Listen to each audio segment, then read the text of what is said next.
ये कहानी एक हरे भरे घने जंगल की है, जहाँ हरे भरे ऊंचे पेड़ों के बीच स्वीटी चिड़िया का एक छोटा सा परिवार रहता था। स्वीटी बहुत ही शांत और नेक दिल चिड़िया थी, जो अपनी बूढ़ी माँ और छोटी बहन टीना के साथ रहती थी। एक दिन जंगल का मौसम अचानक बदल गया। दिन में ही अंधेरा छा गया और पक्षियों की चहचहाट की जगह हवाओं की डरावनी आवाजों ने ले ली। माँ देखो, आसमान कैसा काला हो गया है। मुझे लगता है बहुत भीषण तूफान आने वाला है। टीना, जल्दी अंदर आओ। दीदी, हवा इतनी तेज है कि मैं उड़ भी नहीं पा रही हूँ। इस मोटी डाल पर बैठ जाओ, डाल और को पकड़ लो। ये घोंसला पुराना है, शायद टिक ना पाए। तभी बिजली कड़की और एक जोरदार बवंडर ने पूरे पेड़ को हिला दिया। तभी देखते ही देखते स्वीटी का कमजोर घर बिखर कर हवा में उड़ गया। तीनों जमीन पर एक पेड़ के नीचे बैठकर रात गुजारी। जब सुबह हुई तो उनका घर पूरी तरह खत्म हो चुका था। ठंड से कांपते हुए स्वीटी अपनी माँ और बहन को लेकर सबसे अमीर पड़ोसी कालू कौवे के पास पहुंची। कालू भाई, राम राम। रात के तूफान ने हमसे हमारा घर छीन लिया है। मेरी माँ की तबीयत ठीक नहीं है। क्या हम 2 दिन आपके बड़े घर के एक कोने में रह सकते हैं? राम राम स्वीटी, ये मेरा घर है, कोई धर्मशाला नहीं। कल को कोई भी आकर कहेगा कि कोने में जगह दे दो, तो मैं कहाँ जाऊंगा। जाओ यहाँ से, किसी और से मदद मांगो। स्वीटी निराश होकर हरिया तोता के पास गई, जिसके पास फलों से भरा एक सुंदर घर था। हरिया भाई, काम से कम माँ को थोड़ी जगह दे दीजिए, उन्हें बहुत तेज बुखार है। देखो स्वीटी, जो चिड़िया अपना घर नहीं संभाल सकी वो दूसरों पर बोझ ही बनती है। अब मेरा दिमाग खराब मत करो और ये से दफा हो जाओ। पड़ोसियों के कड़वे बोल सुनकर स्वीटी के दिल पर गहरी चोट लगी, जिससे उसका दिल टूट गया। टीना रोने लगी क्योंकि उसके बूढ़ी माँ की हालत पहले से और बिगड़ने लगी। दीदी, क्या हम अब कभी घर नहीं बना पाएंगे? क्या हम इस खुले जंगल में ठंड से मर जाएंगे?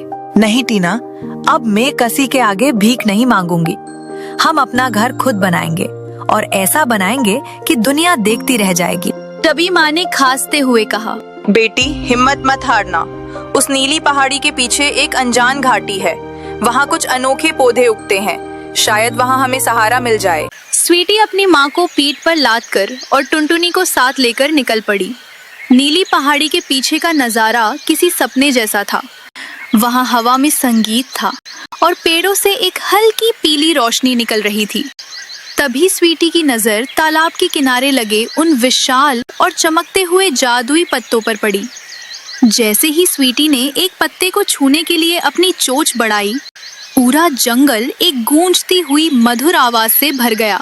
ठहरो नन्ही स्वीटी, हमें छूने का साहस वही कर सकता है जिसकी आवाज में स्वार्थ न हो और जो दूसरों का भला करे। हे जादुई पत्तों, मैं अपने लिए कुछ नहीं मांग रही। मेरी माँ बीमार है, मेरी बहन ठंड से कांप रही है, हमारे पास सर छुपाने की जगह नहीं है। क्या आप हमें आसरा देंगे? हमने तुम्हारी परीक्षा ली थी स्वीटी। हमने देखा कि कैसे तुमने कालू और हरिया के तानों को सहकर भी अपने मन में करवाहट नहीं आने दी।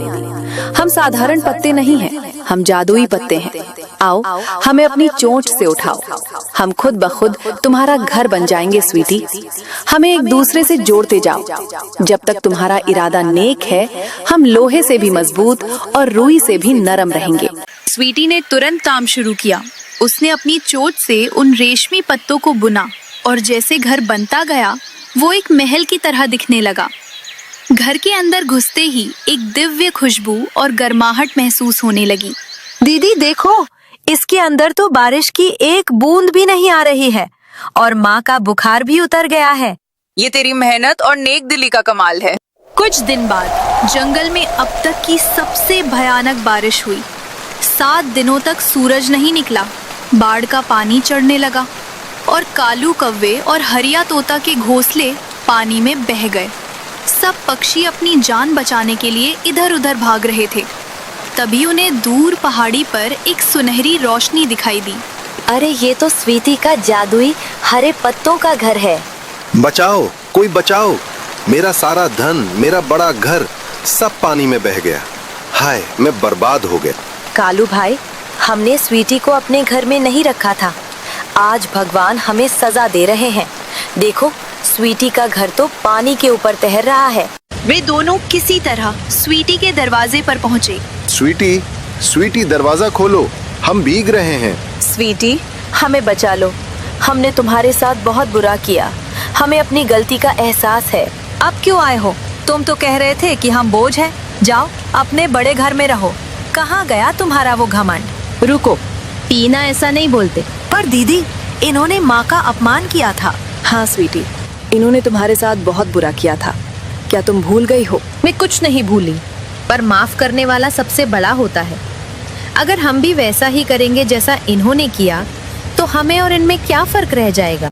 धन्य हो स्वीटी, तुम्हारी दया ने हमारी शक्ति को और बढ़ा दिया है। आओ कालू, आओ हरिया, इस घर में बैठो और दूसरों की मदद करना सीखो। स्वीटी, मैं शर्मिंदा हूँ। मैंने अपनी अमीरी के घमंड में इंसानियत को भुला दिया था। तुमने आज मेरी जान बचाकर मेरी आंखें खोल दी हैं। हमें माफ कर दो स्वीटी।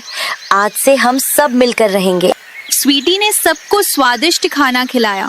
उस रात जादुई पत्तों के घर में सिर्फ स्वीटी का परिवार ही नहीं, बल्कि पूरा जंगल एक छत के नीचे सोया था। इस कहानी से हमें सीख मिलती है कि वक्त हमेशा एक जैसा नहीं रहता। मुसीबत में दूसरों का मजाक उड़ाने के बजाय उनकी मदद करनी चाहिए। यदि तुम किसी के साथ बुरा करोगे तो तुम्हारे साथ भी बुरा होगा।